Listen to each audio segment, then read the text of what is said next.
Port Royale 4 is a very special trading simulation. It's a strategy game with an economy simulation running in the background. It simulates trading convoys and military convoys and pirates and much more. And we have citizens and workers in the game. The workers are producing goods. They are transported by the trading convoys and brought to other towns where the goods are needed. There, the citizens are consuming the goods. And all the pricing in the game is calculated by offer and demand. The game world is massive. One of the first design decisions we made when designing Port Royale 4 was that we want to have the player manage the towns and ships in one seamless world without having to switch between levels as it was in Port Royale 3.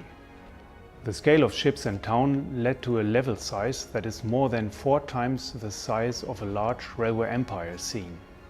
So we put a lot of effort in bringing this large world into the game. We also wanted to have a lot of detail in the game, like for example walking citizens or fish in the ocean, so this led to a huge world. There are 4 nations in the game. Each nation provides 2 special ships and other perks. England has reduced costs for battleships and the shipyards run faster. So England is the best choice for you if you want to create mighty battle convoys.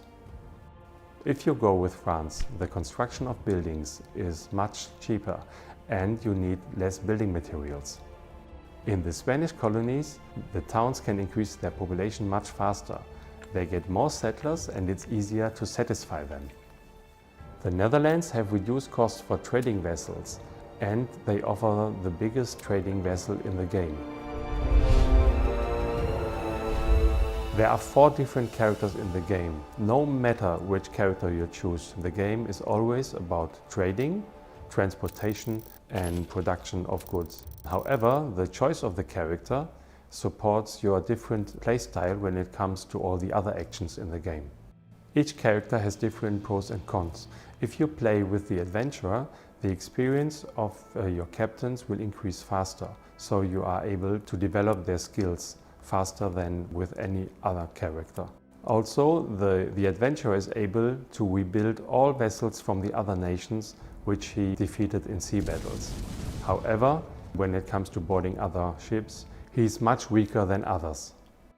The merchant is the best character for those who want to fully concentrate on trading. She does not need any trading license to trade with other towns. Her biggest advantage is that she can even trade with hostile towns.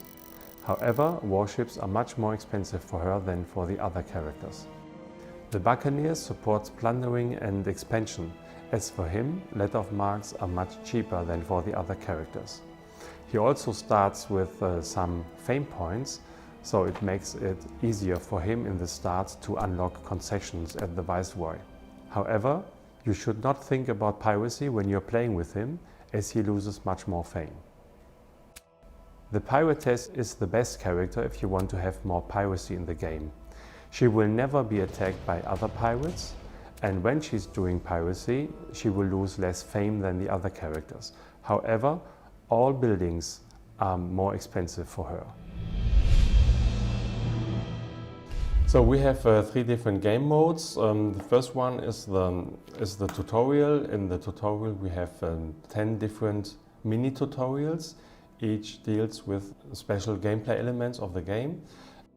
If you fulfill all the tutorials, you are able to unlock and to buy your special ship in your shipyard.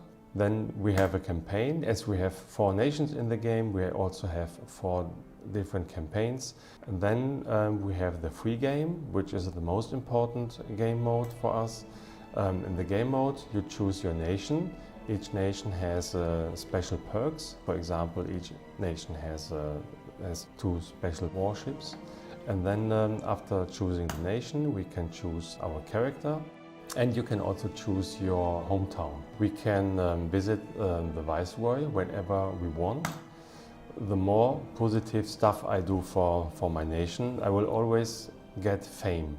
And when the fame bar reaches the end, then I will get a new fame point. The fame point I can use to apply for town administrations, to buy the military ships of my nation, and I can also use them to unlock concessions and hire captains for my convoys. If you don't accelerate the game speed and travel with a fast vessel from one border of the level to the other, it takes about 30 minutes for the ship to go there.